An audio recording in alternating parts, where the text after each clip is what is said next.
দোস্ত, মাইয়াটারে দেখ, দেখতে হেব্বি সুন্দর। আরে তাই তো।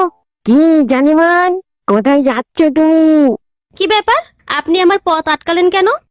আমি কোথায় তোমার পথ আটকালাম? চলো, আমি তোমাকে এগিয়ে দিয়ে আসি। এই, তুমি সাম্বাকে জ্বালাইতেছো কেন? সাম্বা? এইটা আবার কি? আরে, এই মাইয়ার নাম মনে হয় সাম্বা।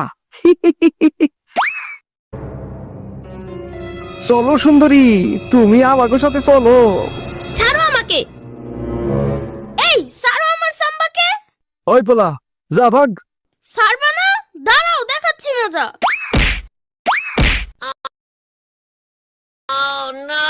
ওরে বাবা রে, গেলাম রে। কি রে, বেশি ব্যথা পাইছস? ওরে ধর, এই পোলা আমার বংশের মেশিনটা নষ্ট করে দিছে। আসো, আমাকে ধরো। খাড়ায় রইছস কে? ওরে ধর। দোস্ত, এই পোলা তোরে যেমনি কোন ফুস্টালে মার দিছে, আমারেও সাইজ কইরা দিব। আর কোনোদিন যদি বদমাইশি করছিস তাহলে এই অবস্থা করব তোদের। চলো ইয়ামিন। চলো সাম্বা।